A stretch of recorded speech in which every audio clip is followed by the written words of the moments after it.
I, 44 female, have 2 children, twin boys, with my ex-husband, 46. He cheated on me with his affair partner, and they had 2 children, a female kindergartner and a male 1 year older. He ended up marrying her.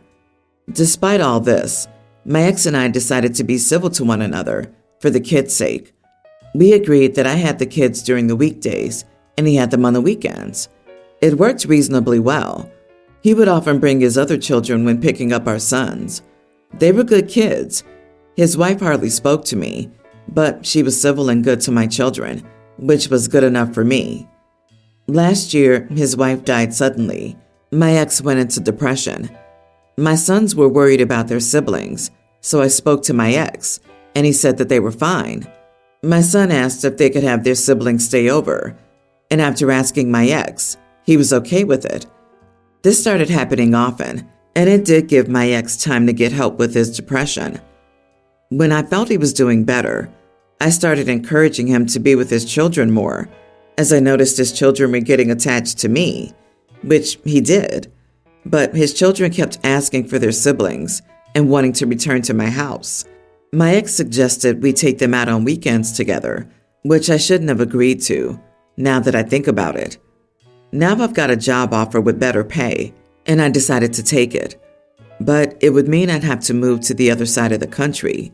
I told my sons, and they said they would miss their siblings and dad, but were excited about the move and change. They told my ex, and he got very upset with me. He rang me and said I can't take his sons away. I said we could come visit when I visited my parents, but he wasn't listening and said his kids were going to be upset. I said I'm sorry about that, but he must deal with it. He called me cruel and heartless and then hung up on me. That same day, his parents called me and said I was selfish to take away the boys and that ex's other kids needed a mother figure in their lives. I told them I wasn't their mother, and they said that they'd been watching me with them and said I was doing everything a mother does for her children. They then threatened to take me to court for the boys if I went. Since then, I've had his family text and ring me saying I was selfish and cruel and that I needed to step up. I feel so guilty.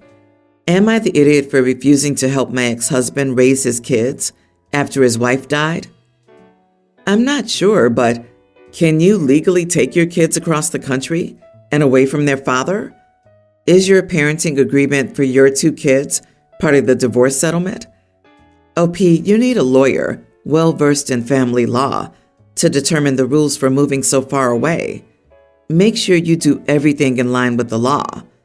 That said, you're not responsible for your ex's other kids. This is for him to sort out, not the idiot, as long as you do everything by the book. I am legally able to move without my ex's permission because I have full custody. We agreed to him seeing them on the weekends outside of court, so legally, I can move without his consent. His parents threatened to take me to court to try and get back custody. Oh Lord, I suspect your ex uses you as a backup wife and mom to his kids, and that's something he and his family must figure out, not you. You need to not have any contact with his family at this point. His parents have threatened to take you to court. Their contact with you should now only be through attorneys.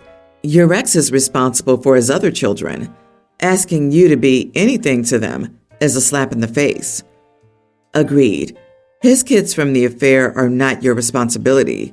And where is this so-called family of his when he was depressed? His relatives need to step up instead of bothering you. The audacity of expecting you to parent the kids from his affair because it's convenient for them is gross. He's your ex for a reason. Your life isn't on hold for him. His parents don't run your life. Those other 2 kids of his are not your problem either. It's nice of you to do what you've done already. His parents can get more involved if they're so worried about it and help him with his mental health for the sake of the 2 kids he has. Hoping the new job and new start bring you satisfaction and joy. I was pre-screening students for a highly sought-after internship. It only has 5 openings a semester. The interview process is an essay. This pre-screening interview over Zoom and 2 to 3 interviews afterward. This happens normally in a student's college junior year, so most candidates are at least in their early 20s. I was interviewing a young man, Dave, 21, from the online campus. Good grades, great essays, and a portfolio. I get an email that there's a third party in Zoom from Gmail. It's not uncommon to have a professor join us to sing the student's praises, and I sent the link. The time comes, and it's the student and his mom. I ask the student questions, and like clockwork, the mom interrupts him and talks over us both. Then for the achievement the student is most proud of, the mom goes into an almost 30-minute tirade about his 5th grade science fair. The allotted time for the interview is 30 minutes, and it was set in a calendar invite. With the mom talking, this pre-screen is almost an hour. The student himself has said a dozen words in that hour. I went to finish up, and I said next time, maybe let Dave speak for himself, because it's not a good look to have a mom answering all the questions at his age and this far into his degree program. The mom goes off and starts cussing at me, so I close the window to Zoom. Days later, my supervisor asked me about it because I red flagged the student in our system to not recommend him for any internship, and the mom has been emailing and calling the school about me to complain.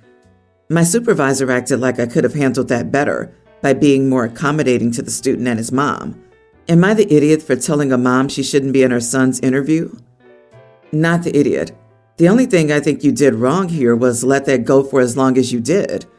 You're right to tell her, but should have done so right at the beginning, not at a half hour late. My partner actually has a similar role, albeit for hiring people. Here was his advice. Ma'am, it was nice to meet you, and we're always happy when a student has a supportive family. But this interview is somewhat confidential and has to be conducted one-on-one. So I'm going to have to ask you to log out and simply don't proceed until the helicopter flies away. Very strange for the supervisor to want to accommodate this, by the way. Mom is already harassing the staff at her place her son doesn't even work at yet. Can you imagine the tirade if he had a bad day at work or something? It's a big issue these days. It's called snowplow parents who don't want to see their kids struggle, so they just handle all the problems for them and leave them ill-prepared for the real world. Mom needs to know she's sabotaging her child. I wouldn't be surprised if she knew. I think you and the mom are idiots, to be honest. The minute you saw his mom in the interview and talking over you, you should have stopped and told them that either she left or the interview won't continue. Flagging him was also a bit extreme. I'd reach out to him personally to see if he needs help, and it should be school policy that interviews do not include parents. So I, a 30-year-old male, come from a well-off family, but my dad always taught me to work hard and have class. When I was 14, I started working at my dad's company part-time to earn my allowance, and when I turned 16, I became a full-time employee. My dad decided to retire when I was 29 and handed the business to me. Back in my second year of uni, I met Kim, a 20 male at the time, 29 now. We were in the same course and ended up in the same group for a group project near the beginning of the year. We had a similar sense of humor and clicked as friends quickly. One day, he mentioned he loves to cook, and I told him we should cook together because I love to cook too. We went to his place that weekend, brought some ingredients, and cooked together. This then became us going shopping for ingredients after classes on Fridays. I'd stay at his place the night, and then we'd cook on the weekend, and this became our weekly routine. Back then, I just told others that we were just friends, but in hindsight, that's when I started to fall for him. I finally asked him out a few months later, and he said yes. We lived in the same house with 2 other friends in our 3rd year, and I asked him to move in with me after we graduated. From the beginning, I told Kim that I would not care if he didn't work, but he insisted he wanted to contribute financially. But after about a year, I had to make him stop due to the differences in our incomes. He was working himself half to death and was getting ill trying to contribute enough. I sat him down and I told him that whatever money he made didn't matter, and that if he wanted to work, I wanted him to be happy. He cut back his hours, then moved to part-time, then decided to quit and work on his projects. but he insisted I let him take on some of the housework. Now on to the issue. My sister, 32, and her partner, 31 male, both work, and he also makes significantly less than her. And in private to me, she's made it known that she resents being the breadwinner. She sees all her male colleagues spoil and treat their wives and wishes her partner would do the same. He does, but not to the same level, due to the fact that he makes half as much as they do.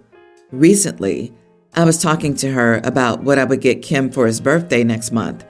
She kept telling me my ideas were too much and that I should get something cheaper since he doesn't contribute. I got a bit annoyed because I told her about Kim's insecurities and not making or being enough. I told her he contributes more than enough. She then called him a glorified gold digger, and I yelled at her, telling her to shut up and not talk about Kim that way. After calming down, I do feel bad. I know how she feels about her own financial position, but I don't think it's fair that she takes it out on Kim or me, even if Kim wasn't physically there. So, am I the idiot? Not the idiot. Your sister's projecting her frustrations and insecurities onto you and Kim. If your relationship with Kim works for you and he, sis needs to butt out. She clearly wants something else, like big expensive gifts. She should be happy her husband is getting her gifts or flowers, because not all husbands do that. He does what he can afford to. She doesn't get the Hope Diamond if he can't afford it. But she's the breadwinner in her relationship. I think she wanted to be the gold digger, but somehow ended up in a relationship where her man makes half as much as she does. She's absolutely jealous that OP's partner gets to live out his best life, while OP spoils him when he can. OP, your sister cares too much about money status and other people's perceptions. That's her problem. She's the idiot in this. If you're happy, she should be happy for you. Her issues and insecurity shouldn't be put on your relationship. I don't know if food insecurity is the correct term, but it's the term he uses to describe what this is. Honestly, I've been with him for 3 years, and this is the first I've heard of it. So I came into this relationship with 2 kids, a younger tween daughter and an older tween son. I didn't introduce my boyfriend and the kids until maybe 8 months ago. And lately, Ben, boyfriend, has been coming and staying here with us more often than not. Sometimes he'll spend days at a time here and only go home maybe once a week. Well, lately, I've noticed little signs of weird food quirks of his that I'm not okay with. He eats enough for 5 people's days worth of food. Or instead of letting my kids dish out their food as I've always done, he's been doing it and giving them maybe 3/4 of what they would usually eat, and then loading his plate up to the fullest that it could get. I pay for all the food, just so it's clear. One time last week, my daughter asked for some more food, and he spoke up and said, there isn't enough for everyone to have seconds. I stepped in and said that she could have more, and that there was plenty for the kids to have seconds. I didn't tell him this, but I was so grossed out by it, because he literally had enough on his plate to feed 3 people, and if he had just taken a normal helping like everyone else, then there would have been plenty left over. But anyway, I spoke to him about it that night and told him that the kids come first. They eat until they're full, and that's how it goes in my house. He kind of put his hands up and said, sorry, won't happen again, and said he just figured it wasn't fair to everyone else who wanted seconds because there wasn't enough for everyone. I'm assuming he meant himself. But anyway, he apologized, so I let it go. But then yesterday evening, he went grocery shopping for me because both my kids had events, and I had a bunch of other stuff I had to do, and I didn't have time to grocery shop as well. So he told me he would go for me. I sent him with my money, more than enough, and a very specific list. Well, I had plain bagels and original cream cheese on the list. He returns with 3 different types of bagels and 3 different types of cream cheese. But I didn't complain. It's whatever. But then this morning, my kids were making themselves bagels, and Ben started scolding them for not using the correct cream cheese to go with the bagel. And he wasn't even really nice about it either. I mean, he wasn't raising his voice, but it was the look on his face. And I was immediately turned off. It was my money that bought that food. But since he went and got it, apparently he feels like it's his too and can dictate how my children eat it. Anyway, he left for work, and I told him that this wasn't going to work out because I couldn't handle his hang-ups with food. Well, he says, "I'm really sorry. I have food insecurities. I know we can make this work. I'll try harder to keep my mouth shut." But I couldn't get my daughter's face out of my head when he was scolding her, and I ultimately decided I could never change that again and told him as much. He says he can't believe I'm throwing him away instead of trying to work on this. Am I the idiot for breaking up with my boyfriend because of his food insecurities? Not the idiot. I'm not sure if food insecurity is the correct term. The expression you're after is greedy and controlling. Get him out and keep him out before he starts telling your preteen daughter she's too fat and needs to restrict her calories. Your kids do not need this eating disorder generator in their lives. This is spot on. Greedy and super controlling. He was doing his best to give your children disordered eating. Good riddance. Seriously, I'm tearing up just thinking about the awfulness she's almost certainly preventing her young kids from internalizing. Good job, OP. Kudos for putting your kids first. It starts like this, and then he'll be jealous of the time OP spends with the kids, of the money and gifts they get. And if he sees them as rivals now, there's no need to wait for the crap show in their teens. He's trying to take the first place through food, and if this gets normalized, rest will follow. LOL, he's like this when it's your money. Imagine what it would be if it were his. He's a prime example of cuckoo's nest syndrome. He has a problem, and he's making it your problem and your kid's problem. Get rid of him. Protect your kids. I have a stepdaughter, teen, with my new husband, and a daughter, tween, with my ex, who left me. My daughter adores her stepsister, but she doesn't like her back, which we understand. We planned a family vacation last summer, but we ended up having to cancel it because my stepdaughter didn't want to go on a trip with her sister and me. I ended up doing a trip with my daughter, and my husband did one with his. This year, we decided to go on a family vacation too, but this time, my stepdaughter wanted a trip with both of us, but not her stepsister, because, according to her, she's an annoying little brat and will ruin the trip. My daughter started to cry, and my stepdaughter told my daughter, "Go ask your own dad." Oh, wait, he left you. I was shocked and told her that we would not be taking her on vacation without my daughter. But my husband wanted me to tell my daughter that life is unfair and leave her at her grandparents' house while we went on vacation with my stepdaughter. My husband says it'll cost extra money to get my daughter her own room and extra cost to take her on the trip. And he said he'd rather spend that money on making the trip more memorable for his daughter. I'm honestly appalled at how much my husband favors his daughter. That day, we had a massive argument, and she accused me of not letting a teenager have a nice vacation without an annoying child. Am I the idiot? Your response should have been, tell your brat of a teenager that life is unfair and she can stay with her grandparents so you can make memories with your daughter. The fact that you've let this behavior go on for so long, not just by your stepdaughter, but also by your husband, makes you the idiot. You need to start thinking about your kid and end this marriage. Exactly. How OP responds now is going to color how her daughter views her for the rest of their lives. At the minimum, OP needs to draw a very clear line in the sand with her husband and explain that what he said is entirely unacceptable. Really, OP needs to just end her marriage. Her daughter shouldn't be bullied or belittled in her own home. I include the stepdad in the statement. Nah, OP won't do anything. Having a man is more important to her than her daughter's mental health.